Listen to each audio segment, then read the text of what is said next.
Hi friends, అందరికీ నమస్కారం. మీరందరూ ఎంతగానో ఇష్టపడే ఇల్లు ఇల్లాలు పిల్లలు సీరియల్ లేటెస్ట్ ఎపిసోడ్ అప్డేట్తో మీ ముందుకు వచ్చేశాను. ఈరోజు ఎపిసోడ్ మామూలుగా లేదు ఫ్రెండ్స్, అగ్నిపర్వతం బద్దలైనట్టు ఉంది. భాగ్యం వేసిన నిప్పురవ్వ ఇప్పుడు రెండు కుటుంబాల మధ్య పెను మంటగా మారబోతోంది. అమాయకురాలైన ప్రేమ మీద పడిన నిందను రామరాజుగారు నమ్ముతారా? ప్రేమ పడుతున్న నరకయాతనకు ముగింపు ఎప్పుడు? అసలు ఈ గొడవలో ధీరజ్ ఏం చేయబోతున్నాడు? ఈ ప్రశ్నలన్నింటికీ సమాధానం తెలియాలంటే ఈ వీడియోను చివరి వరకు స్కిప్ చేయకుండా చూడండి. అంతకంటే ముందు మీరు ప్రేమ, ధీరజ్ జంటకు నిజమైన అభిమాని అయితే ఇప్పుడే ఈ వీడియోను లైక్ చేయండి. రాబోయే ఎపిసోడ్లో ఏం జరుగుతుందని మీరు అనుకుంటున్నారో కింద కామెంట్స్లో మీ అభిప్రాయాన్ని పంచుకోండి. అలాగే మా ఛానల్ను సబ్స్క్రైబ్ చేసుకుని పక్కనే ఉన్న గంట సింబల్ని నొక్కడం మాత్రం మర్చిపోకండి. ఇక ఏ మాత్రం ఆలస్యం చేయకుండా కథలోకి వెళ్ళిపోదాం. ఎపిసోడ్ ప్రారంభంలోనే సుభద్రగారు ఆందోళనగా భాగ్యం దగ్గరికి వస్తారు. ఆమె ముఖంలో తన మేనకోడలు ప్రేమ గురించిన కంగారు స్పష్టంగా కనిపిస్తోంది. భాగ్యం, ఏమైంది? ప్రేమ బానే ఉంది కదా? ఎందుకలా ఉన్నావు? అని అడుగుతుంటే భాగ్యం తన అసలు నాటకాన్ని మొదలుపెడుతుంది. కళ్లలో నీళ్లు పెట్టుకుని గొంతు వణుకుతున్నట్టు నటిస్తూ, ఏమని చెప్పను అక్కా? నా నోటితో నేను ఆ మాట ఎలా చెప్పను? అంటూ డ్రామా మొదలుపెడుతుంది. సుభద్రగారికి గుండెలో రాయి పడ్డట్టు అవుతుంది. భాగ్యం, సూటిగా విషయం చెప్పు. నా మేనకోడలికి ఏమైంది? అని గట్టిగా అడుగుతుంది.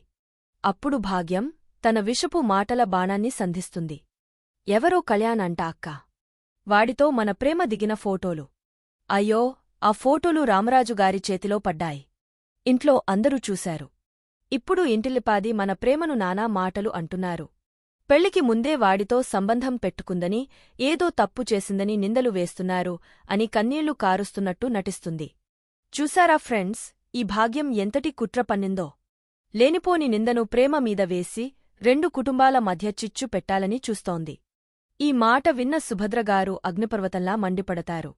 ఏం మాట్లాడుతున్నావు నువ్వు? నా మేనకోడలు బంగారం. దానిమీద నింద వేయడానికి నీకు ధైర్యం ఎలా వచ్చింది? అని భాగ్యం మీద విరుచుకుపడతారు.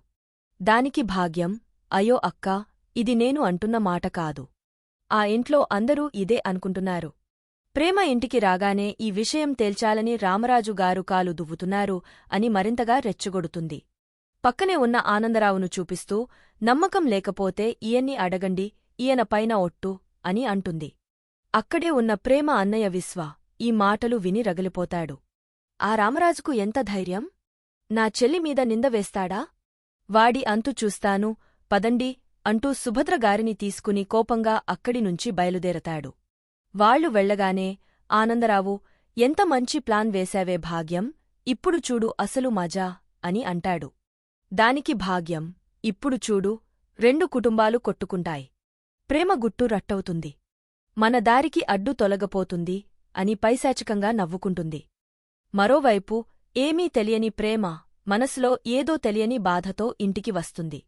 ఇంట్లో ఎవరూ కనిపించకపోవడంతో అమ్మయ్య, ఇల్లంతా నిశ్శబ్దంగా ఉంది అని ఊపిరి పీల్చుకుంటుంది. కాని తన ప్రశాంతత ఎంతోసేపు నిలవలేదు. అంతలోనే వల్లి ఎదురుపడుతుంది. ప్రేమను చూస్తూనే, అమ్మయ్య, వచ్చేసింది. ఇప్పుడు మామయ్య గారిని పిలుస్తుంది అని మనసులో అనుకుంటూ, పైకి మాత్రం, ప్రేమ, ప్రేమ, వచ్చేశావా? మామయ్యగారు, అత్తయ్యగారు, ప్రేమ వచ్చేసింది అని గట్టిగా అరుస్తుంది. ఆ అరుపుకు ఇంట్లో వాళ్లందరూ అక్కడికి వస్తారు. ప్రేమకు ఏం జరుగుతుందో అర్థం కాదు.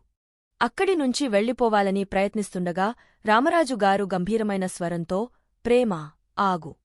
నీతో మాట్లాడాలి అంటారు. వల్లి ఆజ్యం పోసినట్టుగా, ప్రేమ, మామయ్యగారు నీకోసమే ఎదురుచూస్తున్నారు. ఆయన అడిగింది చెప్పి వెళ్ళు అంటుంది. రామరాజుగారు అందరినీ అక్కడి నుంచి వెళ్ళిమని చెప్పడంతో అక్కడ ఆయన భార్య, ప్రేమ మాత్రమే మిగులుతారు.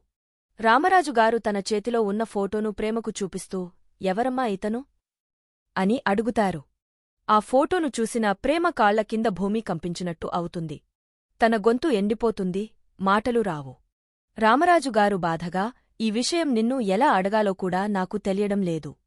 నువ్వు నాకు కూతురులాంటి దానివి. కాని ఎవరో కళ్యాణని ఒకడు ఫోన్ చేసి నీ గురించి నీచంగా మాట్లాడుతున్నాడు. అసలు ఏం జరిగిందో చెప్పు తల్లి అని అడుగుతారు. ప్రేమ కళ్లలో నీళ్లు తిరుగుతాయి, కాని ఒక్క మాట కూడా మాట్లాడలేని నిస్సహాయ స్థితిలో ఉండిపోతుంది. చెప్పమ్మా, నీ మౌనాన్ని నేను ఏమని అర్థం చేసుకోవాలి? అందరూ నా కోడలి మీద నిందలు వేస్తున్నారు. నిజం చెప్పి వాళ్ల నోళ్లు మూయించు అని బ్రతిమిలాడతారు. ప్రేమ, మామయ్య అది అని ఏదో చెప్పబోతుంది.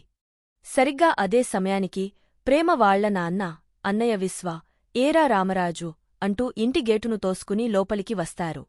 వాళ్ల కళ్ళలో కోపం, ఆవేశం కట్టలు తెంచుకుంటున్నాయి. ఎంత ధైర్యంరా నీకు? నా కూతురి మీద నింద వేస్తావా? నీ అంతు చూస్తాను అంటూ రామరాజుగారి మీదకు దూకుతారు. ఈ గొడవకు సాగర్, తిరుపతి, నర్మదా అందరూ బయటకు వస్తారు. మాట పెరిగి గొడవ పెద్దదై అందరూ రోడ్డు మీదకు వస్తారు. విశ్వ అయితే, మీరెంత, మీ బతుకెంత? మా చెల్లికి ఎఫ్ఐఆర్ అంటగడతారా అని అందరినీ కొట్టబోతాడు. తిరుపతి, రామరాజుగారు ఎంత ఆపాలని ప్రయత్నించినా వాళ్లు వినరు. రెండు కుటుంబాల మధ్య పెద్ద యుద్ధమే జరుగుతుంది. చూశారా ఫ్రెండ్స్, భాగ్యం వేసిన చిన్న నిప్పురవ్వ ఎంత పెద్ద మంటను రాజేసిందో. అప్పుడే మన హీరో ధీరజ్ అక్కడికి వస్తాడు. గొడవను చూసి షాక్ అవుతాడు. అందరినీ ఆపడానికి ప్రయత్నిస్తాడు. కాని ఎవరూ వినరు.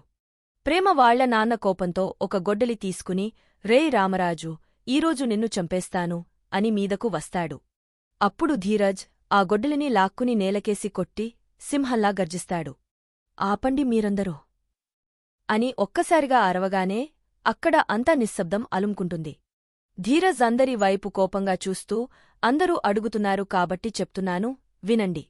ఆ ఫోటోలో ఉన్న కళ్యాణ్గాడు నాకు, ప్రేమకు ఫ్రెండ్. వాడు ఒక పెద్ద వెధవ. ప్రేమ అందరితో ఉన్నట్టే వాడితోనూ స్నేహంగా ఉంది. ఆ ఫోటోలు అప్పుడు తీసుకున్నవి. వాడు దాన్ని అడ్డం పెట్టుకుని ఇప్పుడు బ్లాక్మెయిల్ చేస్తున్నాడు. అంతే, నా భార్య మీద ఇంకొకసారి ఎవరైనా అనుమానిస్తే మర్యాదగా ఉండదు అని వార్నింగ్ ఇస్తాడు. అంతటితో ఆగకుండా ప్రేమ చేయి పట్టుకుని, మేము చిన్నప్పటినుంచి కొట్టుకుంటూ పెరిగాం. ఆ గొడవల మధ్యనే మాకు తెలియకుండానే ప్రేమ పుట్టింది. ఒకరినొకరం విడిచి బతకలేనంతగా ప్రేమించుకున్నాం.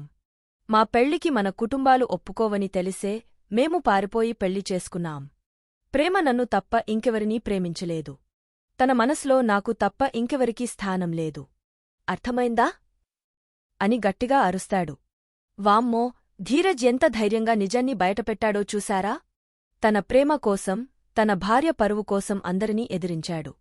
ఈ నిజం విన్న అందరూ షాక్ అవుతారు. వల్లి, భాగ్యం లాంటి వాళ్ల ముఖాలు మాడిపోతాయి.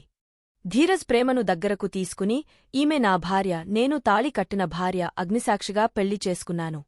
తన మీద ఇంకొక మాట పడితే నేను సహించును. ఇప్పుడు అందరూ ఇక్కడి నుంచి వెళ్ళిపోండి అని అంటాడు. అందరూ అక్కడి నుంచి మౌనంగా వెళ్ళిపోతారు. ప్రేమ మాత్రం తన కోసం కొండంత అండగా నిలబడిన ధీరజ్ను కళ్లలో ప్రేమ నింపుకుని చూస్తూ ఉండిపోతుంది. కట్చేస్తే మరోవైపు వల్లి, వాళ్ల అమ్మానాన్నలు డల్లుగా కూర్చుని ఉంటారు. వల్లి వాళ్ల అమ్మకు ఫోన్ చేసి, అనుకున్నది ఒకటి, అయింది ఒకటి అని బాధపడుతుంది. భాగ్యం కూడా ఏదో చేద్దామనుకుంటే ఏదో జరిగింది అంటుంది. ఆనందరావు, మనం వాళ్లను విడదిద్దామనుకుంటే వాళ్ల ప్రేమ మరింత బలపడింది. మనం తవ్విన గోతిలో మనమే పడ్డాం. వాళ్ల ప్రేమ చాలా గట్టిది. మనం వాళ్లను ఏమీ చేయలేం అని నిరాశగా అంటాడు.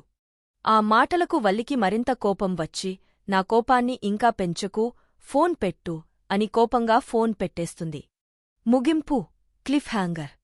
చూశారుగా ఫ్రెండ్స్, ఈరోజు ఎపిసోడ్ ఎంత నాటకీయంగా ముగిసిందో. ధీరజ్ నిజాన్ని బయటపెట్టడంతో కథ ఒక పెద్ద మలుపు తీసుకుంది. కాని ఇప్పుడు రామరాజుగారు, సుభద్రగారు ఏం చేయబోతున్నారు? పారిపోయి పెళ్లి చేసుకున్న ప్రేమ, ధీరజ్లను వాళ్లు అంగీకరిస్తారా? వల్లి, భాగ్యం తమ తర్వాతి ఎత్తుగడ ఏమిటి? ప్రేమ, ధీరజ్ల జీవితంలో రాబోయే తుఫాను ఏంటి? ఈ ప్రశ్నలన్నింటికీ సమాధానాలు తెలియాలంటే మనం తర్వాతి ఎపిసోడ్ వరకు ఆగాల్సిందే. ఈ వీడియో మీకు నచ్చినట్లయితే దయచేసి లైక్ చేయండి, మీ స్నేహితులతో షేర్ చేయండి. మరియు మా ఛానల్ను తప్పకుండా సబ్స్క్రైబ్ చేసుకోండి. మరో మంచి అప్డేట్తో మళ్ళీ కలుద్దాం. అంతవరకు సెలవు.